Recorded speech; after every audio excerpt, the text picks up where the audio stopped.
Erkekтердин алсыздыгы бул бүгүнкү күндөгү эң чоң көйгөй. Ассаламу алейкум, урматтуу көрүүчүлөр. Мен Оразалиев Касымбек Шамсинович, медицина илимдеринин кандидаты, уролог. Сиздер менен бүгүн эркектердин алсыздыгы жөнүндө кеңири кеп кылсак. Бүгүн биз көпчүлүк эркектердин айтуудан уялган, бирок абдан маанилүү болгон тема тууралуу сүйлөшөбүз. Бул эркектердин алсыздыгы. Азыркы учурда жаш эркектер арасында да көбөйүп баратат. Мурда 40-50дөн өткөндөн кийин эркектерде ушундай эркектердин алсыздыгы байкалган болсо, азыр 20-25 жаштагы эркектердин алсыздыгы күндөн-күнгө катталып баратат. Хадистердин айтымында мунун негизги себептеринин бири туура эмес жашоо образы, стресс жана ден соолукка көңүл бурбоо. Көпчүлүк эркектер ооруну жашырып жүрө беришет. Айтышпайт, көрүнүштөн, келиштен зеригишет же убактысы жок. Дарыгерге акыркы абалда гана кайрылышат. Бул эң чоң ката. Себеби көп оорулардын эрте аныктап, аны эртең алдын алууга болот. Стресске эркектердин алсыздыгы боюнча 5 причинасы бар, 5 себеби бар деп коет. Ошо 5 себебинин биринчисине токтоло кетсек, бул биринчи күндө бул күндө стресс. Эң көп баарыңыздарга маалым болгондой стресс.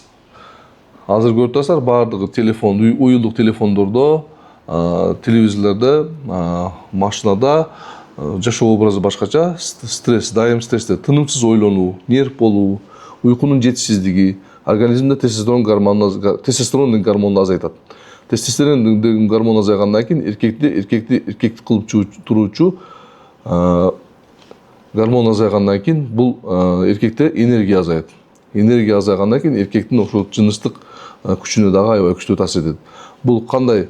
Стресс, көп ойлонуу, көп переживать этүү, достору менен урушуп кеткени, жанагы жаштардын бири-бири менен келишпей калып, урушуп кеткени, анан стресс болуп, урушуп кетип, уйкусуздук, түнү эркектер уктабастан 1-2 аз көбүнчө жаштарда күндүзү уктап, кечинде уже түнкү образ жашоого өтүп алышканда көп жаштарыбыз, ошолар баардыгы биригип эркектердин алсыздыгын алып барышы мүмкүн. Экинчиси бул тамеки жана алкоголь. Тамеки жана алкоголь. Азыр күндө билесиздер, жаштарыбызга жакшы дагы магазиндерде 18 жашка чейин сигарет сатпай койгон. Обязательно паспорт менен көрүшүп неметишет тамекини. Бирок аны байкесин алдырып, же бир тууганын алдырып туруп колдонгон жаштарыбыз дагы аябай көп болот. Булар тамеки дагы эркектердин алсыздыгына алып келет. Бул эми айтсаң жаштар көбүнчө түшүнбөйт. Себеби жакшы эле, баары жакшы эле го, мен мына тамеки да колдоном, алкоголь да колдоном, иштеген жакшы эле иштейт, нормально бир эркекти жактан жалып жок, эч кандай жалып жок дегени менен, ал барып өзүнүн көрсөтөт функциясынчы, бир 5 жылдан кийин же 10 жылдан кийин көрсөтөт өзүнүн ролунчу. Сразу эле бүгүн тамеки чексең, бүгүн эле кечинде эркексиз алсыздык боло калбайт да. Бул акырын көптөлүп кете турган нерсе. Тамеки жана алкоголь бул кан айланууну начарлатып, эркектин күчүнө таасир берет. Үчүнчү биздин факторубуз бул аз кыймылдуулук. Аз кыймылдуулук жана семирүү. Азыркы жаштарыбызда көрүп турасыздар, мына көбүнчө түштүк диалектинде, түштүк элдеринде көбүнчө ушул кой майдагы аштар, пирожок деп коет, жанагы эт менен аябай майга куурулган тамактар. Ошоларды мындай бир сүйүп жебеш керек да, мындай мен айтып, дарыгер катары сиздерге кеңешим, сүйүп жебеш керек. Буну бир айда бир же 2 жумада бир гана жесе болот. Ошондо дагы жанагы жамбаш майына кылынган деп коет. Ошондо гана ич май деп коет. Ошо эң көп холестеринге бай жеринен кылынган тамактар, булар өтө организмге зыянын берет жана адамды тез семиртүүгө алып келет. Булар мисалы азыр көрсөңүздөр, араңыздарда мисалы ошо классташтар, балдарды карасаңыздар, бир класста мисалы 10-12 бала окуган болсо, ошонун 3-4 аябай толот семиз да. Өзүнүн весине, рост весине жооп бербейт. Бул бүт ооруларды ошол алып келет. Себеби жеген тамакка байланыштуу, анан аз кыймылдуулукка байланыштуу буларчы. Бул дененин талиясы өзүңүздөрдө ким өлчөп көрсө, 101 сантиметрден өткөндөн кийин дененин талиясы 101 сантиметрден өткөндөн кийин бул тестостерон гормонун азайтууга алып келет. Тестостерон гормону азайгандан кийин албетте эркектин жыныстык күчү азаюуна алып келет. Буну азыр акырында сиздер каналга бизден алыстабай турсаңыздар, биздин каналдын ушул видеолорубуздун аягында кандай кылып туура тамактансак болот, кандай кылып семирбесе болот, кантип жөө басуу боюнча, туура суу ичүү боюнча дагы бир план контенттер берип турабыз. Сиздер бизден алыстабай туруңуздар, биздин каналга катталыңыздар. Биздин каналдын астында номерлер жазылган, жана биздин менеджерибиздин номерлери бар. Ошол жерге катталып, биздин каналга катталыңыздар, биздин каналдан пайдалуу маалыматтарды алыңыздар, бизден алыстабай туруңуздар. Төртүнчү бул инфекциялар. Жана да үчүнчү боюнча дагы аз кыймылдуулук боюнча жана аз көбүнчө биз айта кетүүчү нерсе, офисте отуруп калганда биздин жаштарыбыз көбүнчө офисте отуруп калган, анан аз кыймылдуулук, машина менен, техника менен жүрүшкөндө, мурда биздин чоң аталарыбыз эмне үчүн простатит менен ооруган эмес, эмне үчүн аларда жыныстык алсыздык аз деген болгон, алар эмне үчүн 10ду, 11ди төрөгөн биздин энелерибиз көрсө, алар көп кыймылдаган, аттын үстүндө көп жүрүшкөн экен да. Аттын үстүндө көп жүрүшкөн, көп басышкан, көп кыймылдуу болушкан, и тамак жегенде ошол жамбаш куйрук майы деп коет, ошо жамбаш куйрук майы гана жешкен экен да аларчы. Ошон үчүн аларда эркектик жактан күчтүү болгон экен биздин мурда чоң аталарыбыз. Ошон үчүн азыркы күндө бул машинада отурган, офисте отургандардын аз кыймылдуулуктан бүт кан дененин кан тамырларына, ошо көбүнчө жамбаш чарасынын ичиндеги кан тамырларга аябай өзүнүн таасирин берет. Ошол таасир берген үчүн адамдарда семирүү болот да. Семирүү болгондон кийин гормон түшүп кетет. Гормон түшкөндөн кийин ошол эркектик жыныстык функциянын азайышына алып келет. Бул баары бири-бирине цепочка болуп кетет да. Так, төртүнчү бул инфекциялар жана простата оорулары. Дарыланбай жүргөн инфекциялар кийин олуттуу көйгөйлөрдү жаратат. Мисалы үчүн простата бези, простатит деп коет. Азыр биздин жаштарыбыз көп билет простатит дегенчи. Азыркы күндө интернет булактарында, бүт соц тармактарда жанагы жеңил кийинген аялдар же болбосо денесин ачкан кыздардын кинолору, фотолору, видеолору көп таркагандыктан андай маалыматтарды көп көргөн ден соолукка зыян болот. Себеби эркек дүүлүгөт. Эркек дүүлүккөндөн кийин ал өзүнүн максатына жетиш керек, максатына жетпей калат. Көбүнчө жаштар 18 жаш, 17 жаш, 19 жаштагы балдар көрүп кыз балага жакындаштан коркот, а бирок жанагы кинону көрүштөн коркпойт. Бизде урматтуу ата-энелер, сиздер да көрсөңүздөр болот. Алар бир комнада өздөрүнүн комнатасына кирип алып, ичине жабылып отурган болсо, мындай карап койсоң бала ичинде отурат, бирок телефон ойноп отурган болсо, бар жок жакшы эле эмес да. Бул жерде ал кирип алып өзүнүн ошол ар түрдүү баягында уяттуу кинолорду, ар түрдүү видеолорду көрүп отурган болсо, ал өзүнүн сөзсүз таасирин берет. Себеби андайлар көп көрбөш керек да. Эгерде мүмкүн болсо такыр эле көрбөш керек. Бул классташтар, мына окуучулардан байкасаңыздар, бири-бирине айтышып, мына кече көрдүңбү, мындай видео болуп чыгыптыр, мындай видео чыгыптыр, карасаң деп бири-бирине көрсөтүп, ошентип кээ бирки кызыкпаган баланы дагы ошентип айтып атып кызыктырып бериши мүмкүн да. Баланын дүүлүгү процессине алып келиши мүмкүн. Бул баардыгы зыян. Ошон үчүн көп балдарыңыздарга, кыздарыңыздарга китеп окууну, спорт менен машыгууну, башка дүйнөдөгү жакшы өзүнүн жөө басууну, суу ичүүнү, плавание деп коет, сууда сүзүүнү үйрөтсөк, булар алаксатат адамды, ошо жаш балдарды ошо алаксатат, жанагы нерселерди көргөнгө убактысы болбой калат да. Бешинчи айттык, төртүнчүнү айттык, инфекциялар жана простата бези оорулары. Простатит деген эмне? Простатит деген бул бүгүнкү күндөгү көйгөй, ошол табарсыздын астында бир без болот, эркектин экинчи жүрөгү деп коет, простата бези. Бул жаштыкта жакшы роль аткарат. Бунун жакшы жагы кандай десек, бул эркекти эркек кылып турган гормон жана эркектин суюктугуна, ошол урук тукумунан келген урукка өзүнүн витаминдерин кошуп туруп, анан күчтүүлүү өткөнгө жардам берүүчү орган болуп эсептелет. Жана аялдын жатынына түшкөндө ушул уруктун маарага жетиш үчүн буга энергия берип турчу суюктук бөлүп чыгарып турат да, бул простата безичи. Ошо простата бези шамалдаганда кандай болот? Өнөкөт простатит пайда болот. Өнөкөт простатит болгондо бул көбүнчө ушул жаштарда застоойдуу простатит деп коет. Ушул кайра-кайра ушул жеңил кийинген кыздарды көрүп кайра-кайра ушул маарага жетпестен ошол дүүлүккөндө ошондо өнөкөт простатит пайда болот. Мунун белгилеринде тез заара кылып, заара астында калып калгандай боло берет да. Анан бүткөндөн заара кылып бүткөндөн кийин кадимки бир ак суюктук алып чыгат да, заарасындачы. Ак суюктук алып чыкканда бул көбүнчө жаштар чочуп кетет. Мындай болбош керек, эмне болду депчи. Стресске түшүп калат жаш балдар көбүнчөчү. Ошон үчүн өнөкөт простатит убагында көрүнүш керек, убагында дарыланыш керек, ошого жеткизбеш керек. Ар түрдүү инфекциялар бул мисалы баняга барганда жана мына көпчүлүк катталуучу жерлерге барганда өзүнүн жеке кийими жана өзүнүн жеке өзүнүн алып жүрчү шейшептери менен кошо, өзүнүн тапочкалары менен кошо барса аябай жакшы. Себеби ар түрдүү инфекциялар жугузуп алышы мүмкүн. Инфекциялар азыр көрүп атасыздар, аябай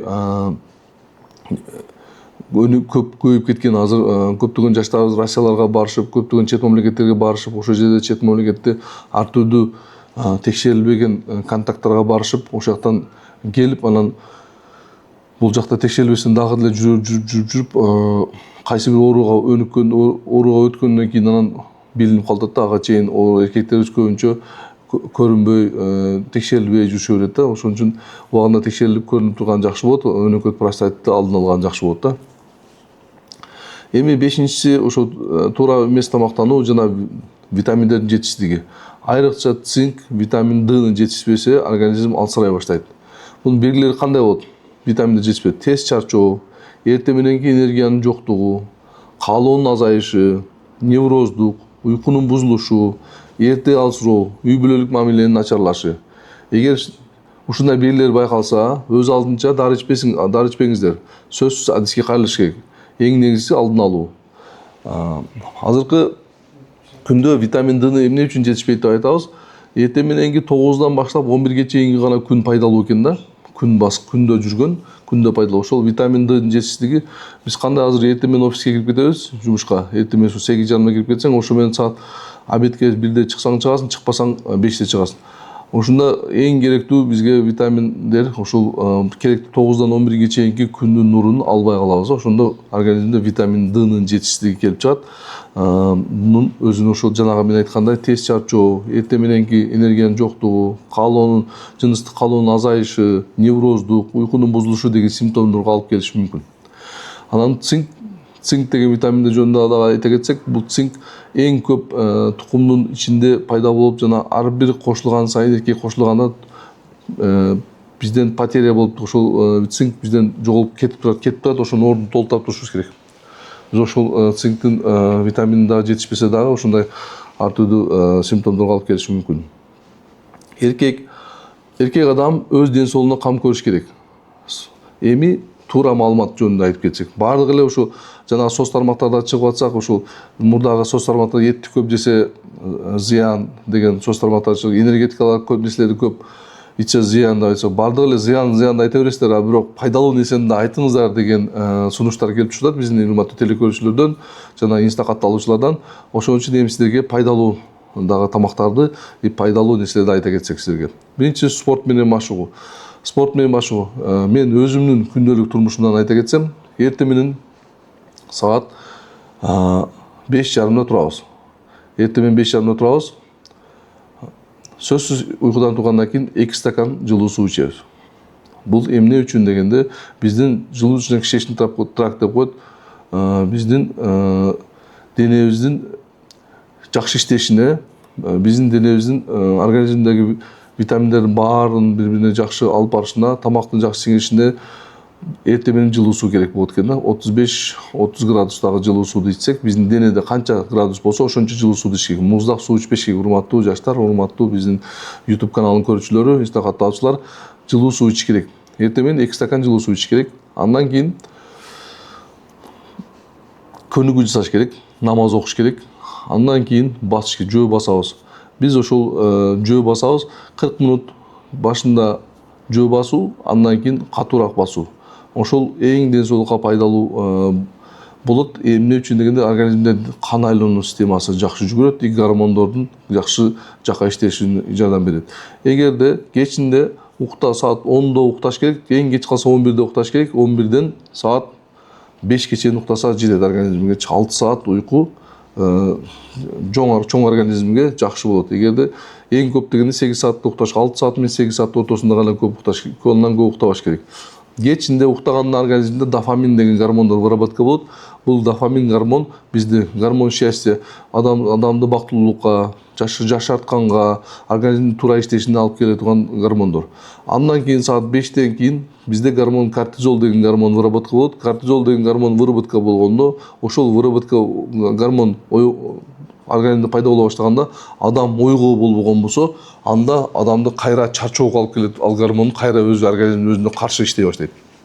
Ошон үчүн урматтуу элибиз, эрте жатыңыздар жана эрте туруңуздар. Ошону пайгамбар саллаллаху алейхи вассалам дагы ушул хадистеринде, көп китептеринде жазып кеткен. Ушул эрте жатып, мусулман эрте жатып, эрте туруш керек жана эрте менен өзүнүн рызкысын издеш керек деп көп айткан.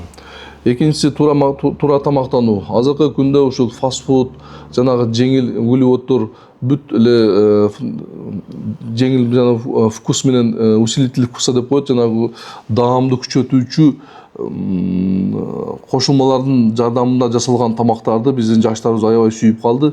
Бул албетте туура эмес, бирок биздин жаштарыбыз толук токтото албайбыз. Бирок ар бириңиздер эгерде сен ден соолугуңа күйсөң деп ата энеси, бир туугандары, байкелери ушул айтып туура түшүндүргөн болсо, жаштардын жүрөгүнө жеткен болсо, бул ушул тез татымдарды жеген бул зыян.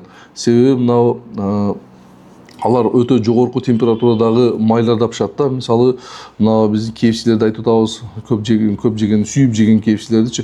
Ал аябай жогорку температурадагы майда пышат экен да.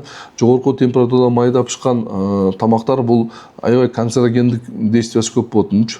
Бунун ар түрдүү ооруларды, кошумча ооруларды алып келүүчү действиялар көп болот экен. Ошон үчүн аны сүйүп жебеш керек. Бир айда бир, 2 айда бир жеп койсо болот, бирок дайым сүрүп жебеш керек да. Андан кийин бул мына биздин ошо тест татымдарда сиздер өзүңүздөр билесиздер, тест татымдар кайсылар кирет.